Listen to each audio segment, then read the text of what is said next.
So I've realized something that explains why almost every disagreement about religion, relationships, marriage, family, and even sexual trauma in some of my videos. So when I look at the comments under the videos, it's because usually we're not disagreeing about the facts, right? Because some observations are accurate and true, but you may not like the conclusion that I reach.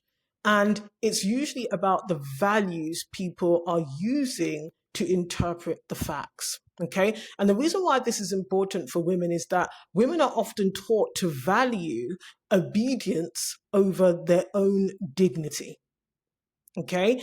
And so what happens is the minute you as a woman start to value your dignity and self-respect higher than anything else, it does change the way you see the world. It changes the way you see people, and it changes the type of behavior you're willing to accept in friendships, in sibling relationships, in dating, in the workplace. Okay. And often it's because the values that you might be operating from now are very different to the values that, generally speaking, women are conditioned and programmed to have. Usually women are conditioned to comply, to obey, to be quiet, to be agreeable, to be silent in all domains of life. But the difference is when you start respecting yourself, when you have like a deep sense of self-respect and you value your dignity, you will definitely make different decisions that other people may find inconvenient. Obviously, they're generally not favorable sometimes to them. And I found that especially when I talk about things like submission, when I talk about accountability versus humiliation, when I talk about sexual trauma, or even just sexuality, because people often assume that when I've talked about these topics that I'm only talking about sexual trauma. I am not. I'm talking about consensual relationships, like, typical elements of human behavior, like sex, that in my opinion should be marked by pleasure for both people, should be marked by dignity and safety for both people, should be marked by respect for both people. But the problem is, or the reality is, if you don't hold those values, and actually what you're used to is women being silent, enduring, not speaking up for themselves, not requesting anything. If you're used to women making do, women, putting themselves last, then of course it's a fly in the oil when a woman says, actually, I deserve X, Y, Z. Actually, this is what I have observed and I don't like it. I don't want to do it anymore. I don't want to be a part of it anymore. That can be very rattling and make people feel uncomfortable.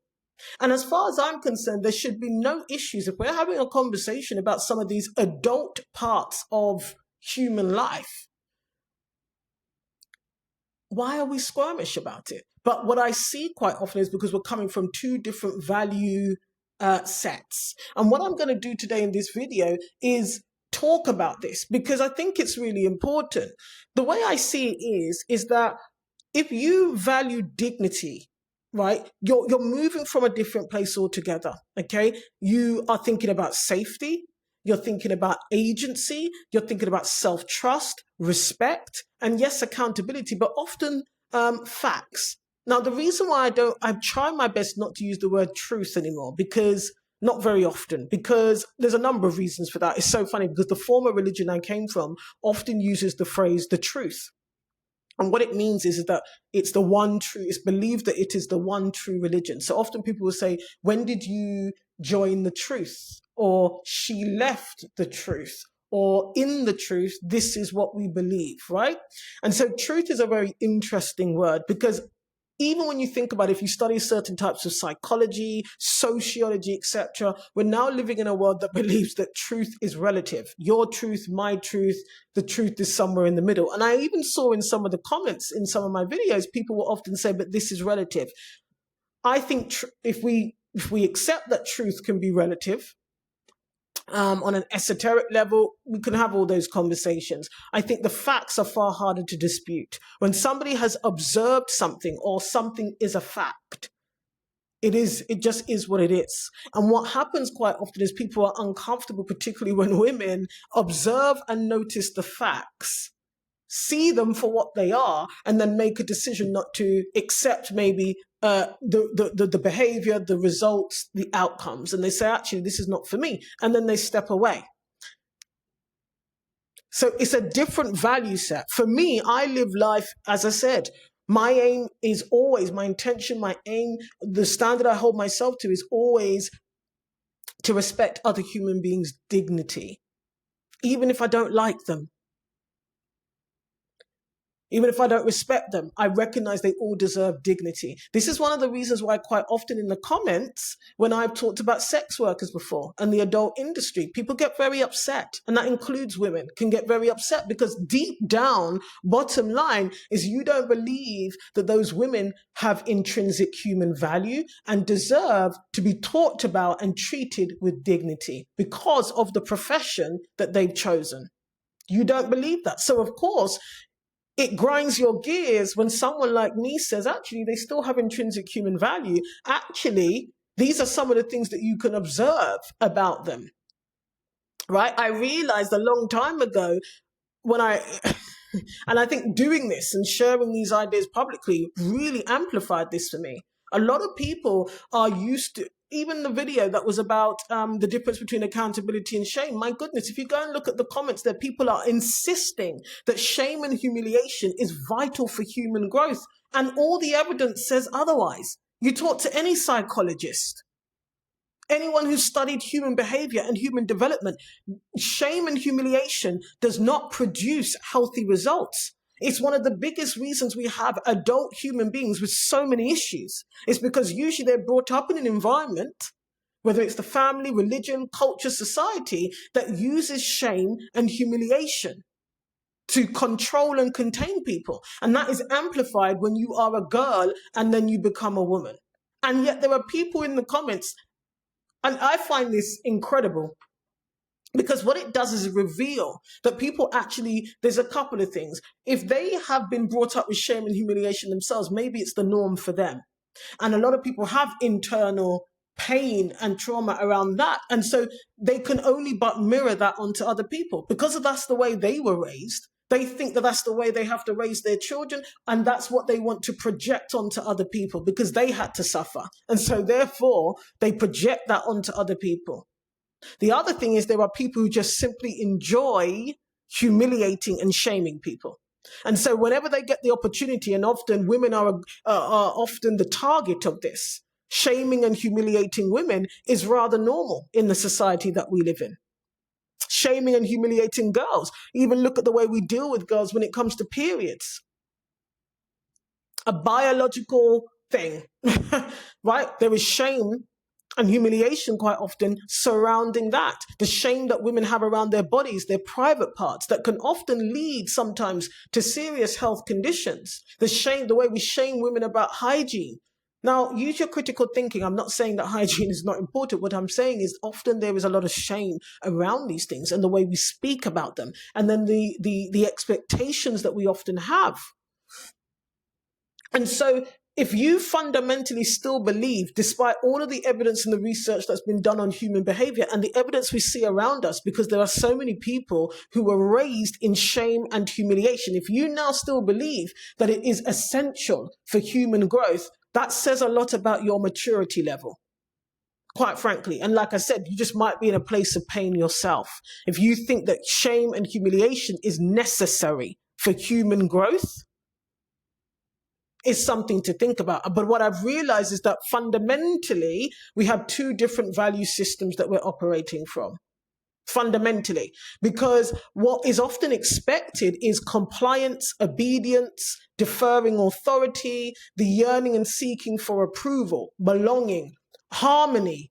That is another smokescreen. You know, women in particular are often taught that if you keep the harmony, if you keep the peace, that is the good thing to do as a woman, even though you could be the one who is uncomfortable or being caused harm. But, you know, I remember in my former religion, it's all about be peaceable. Where you can, let it go.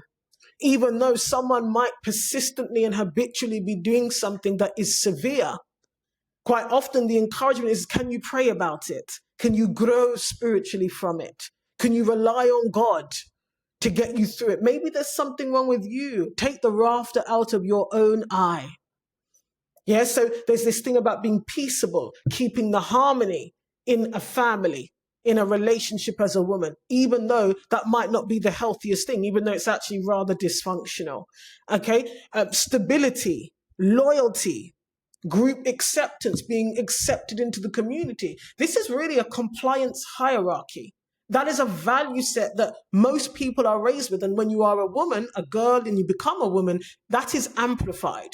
And so what happens is the expectation of your family and friends, and of course now when it comes to World Wide Web, as a woman, when you say, actually, hold on a minute, one, I have self-respect. Two, I value my dignity and that of other people. And therefore, this particular behavior, this particular act, this particular type of speech is now unacceptable to me. I will not accept it. I will withdraw if you do not want to deal with me with respect. Now you're the one being told there's something wrong with you. What you have to realize is that often people are operating from a completely different value system. And that then is evidenced in the things that they say and the things that they do. And often the way they respond, okay, to somebody saying, why don't we, let's treat each other with dignity and kindness. That's a problem. Because apparently there are some people in the world who simply don't deserve that. And I think it's quite concerning how a lot of the time it's women who are deemed to be undeserving of their dignity being preserved, undeserving of kindness because of certain choices that they've made. Like I say, we do not hold men to the same standards. A man can do something and not be the thing. Whereas with women, when you do something, you are now that thing. The amount of times I see women say things like, well, you know, eventually they might concede and say, yes, it's true, I'm not more valuable than a woman who's a sex worker, but I have more shame than her. I respect myself more. Now, look, you can have all your own personal beliefs around sex work as a profession, etc. I'm always very open with the fact that obviously I didn't choose it as a profession, but at the same time, I didn't have circumstances, for example, that led me to that place as well, right? I think there's multiple factors as to how people go into that work. And it's also true that the definition and the scope of sex work has massively changed. Especially over the last 20 years, particularly over the last 10, when you look at digital platforms that now exist and the scope of what sex work can look like. So it is true that there are women who are making a choice. They may not be desperate necessarily. They may not be forced into it. And it's true that they're making a choice. You can have all of your thoughts. You know, one of the things that I have thought privately, for example, I may have talked about it on a podcast, but I don't think the podcast is out yet, is this whole recent coverage of Bonnie Blue. I think it is, but I always say I'm a nobody. So what I think is completely irrelevant. However, I can look as a human being, not even as a woman, with her talking about this kind of baby shower she's going to do while pregnant with men there, doing all sorts. Right? I can still be honest and say, I don't think that's a healthy, functional thing to do. And there is something, dare I say it, unacceptable about it. Now, whether she actually goes on to do it or not, it is what it is. But at the same time, when I say that, I'm not saying that she doesn't deserve to be treated with respect, because I genuinely don't believe that. I'm not saying that she doesn't have intrinsic value as a human being. I'm not saying that her agency should be taken away from her. However, in the same breath, I can hold the truth that I don't think it's acceptable while pregnant for the safety of that child to be engaging in certain activity in the way that she has described she's planning to, right? I can hold those two truths at the same time and still have respect for her as a human being. And I think that this is fundamentally important, because one of the things that women don't realize, and it reminds me of that famous, was it South African poem? Where it's essentially saying that you thought it was somebody else's business until the day you were the only one left. And what you need to understand is, and accept, that in the world that we live in, systems of power and misogynistic men in particular, I always have to spell things out. I said misogynistic men. Didn't say all men. The most misogynistic men don't need an excuse to disrespect any type of woman. Yeah, there are no women who are exempt from misogyny and the ills of patriarchy. So if you as a woman think that you are exempt because you are, publicly, maybe even privately, saying that, oh, not me, I'm different to those type of women, not me, I respect myself, I'm better than that type of woman, my morals are different, I don't want to use my body in that way, that's not the way I wish to live, I'm better than her, don't class me in the same bucket as her. If you're doing that, especially for the male approval and gaze, even for God's approval, understand that the systems of power will deal with you same way. There are women who waited until marriage to have sex. They only ever married one man. They've had the children, they've followed the rules, and they still get mistreated by religion, by politics, by family, and by the man they married. There are married women who did all the things. They met all these standards, societal expectations, and they will get treated sometimes worse than a sex worker in her normal life. You'd be surprised how many sex workers are actually in marriages with men that love them. I know. Some of you can't even fathom that. And you will make up all sorts of excuses. You'll say that he doesn't really love her, he doesn't respect her.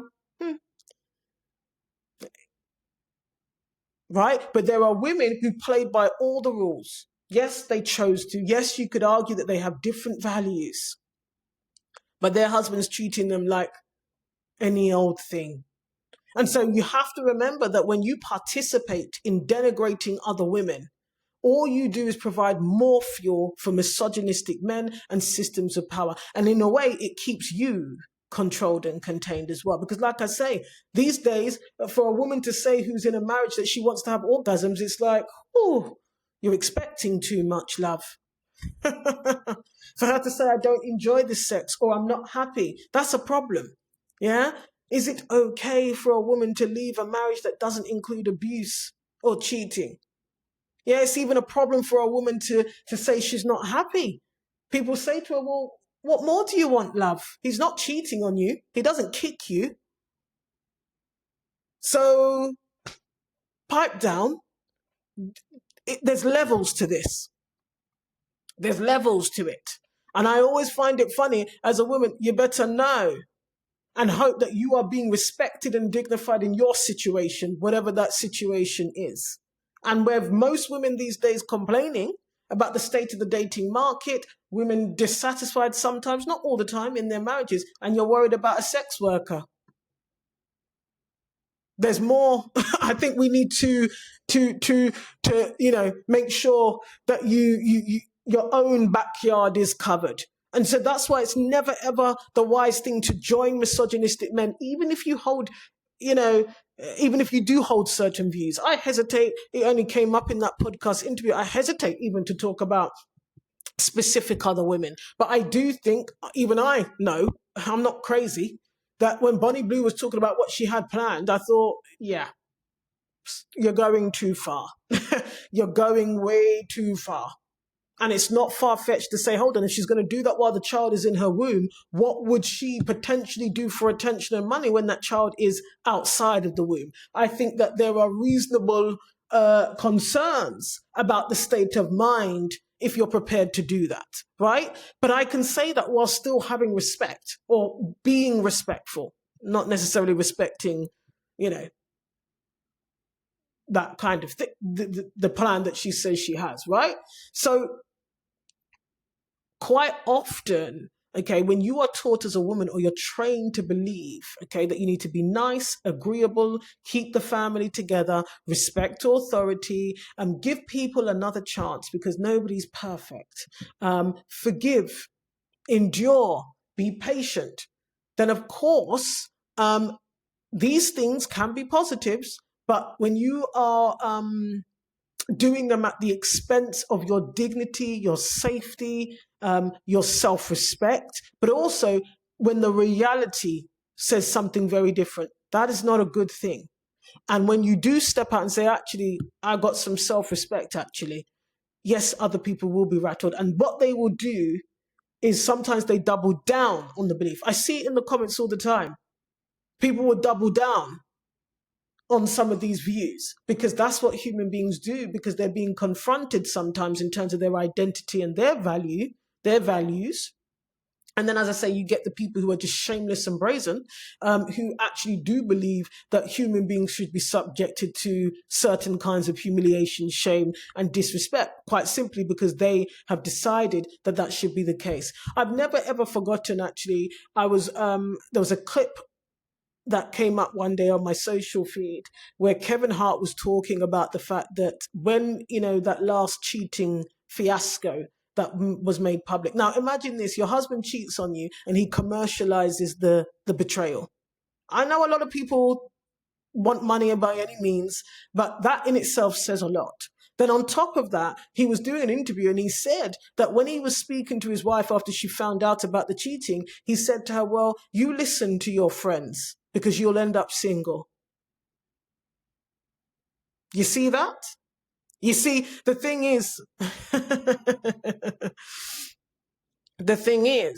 is that a lot of the time when you are demonstrating that you respect yourself, when somebody has disrespected you, they will need to apply pressure in other places. And of course, it's all too easy to say to women, but you're going to end up single and lonely, as if that's the worst thing that you can be. If the alternative is to remain in a marriage where someone thinks, number one, it's acceptable to betray you, and number two, that they can get away with it, and number three, they're going to commercialize it globally so that other people can laugh at your betrayal. Yeah? This is what happens when you're obeying all those invisible contracts. Now, again, critical thinking. She is free to choose whatever she wants to choose, right? I'm a nobody. What I'm saying is quite often women are put in these situations where whoever it is, an external authority or a man, will say to them, the alternative, okay, if you choose to respect yourself right now by not accepting this behavior, you will not belong anymore. You will lose some status. You will lose some kind of credibility because you are choosing to respect yourself. That's just the way it goes. So I really wanted to highlight that quite often when people are expressing certain views, it is evidence of their value system. That's all it really is, because quite often they're not necessarily debating you on fact, because the facts sometimes are the facts. But depending on someone's value system and where they're coming from, that is what is steering and guiding and influencing how they respond and why they are responding in the way they're responding. And this is why it's so important to audit the invisible contracts that are in your life. That's why the audit somewhere in the links is there, where you can privately reflect on the invisible contracts that are impacting you.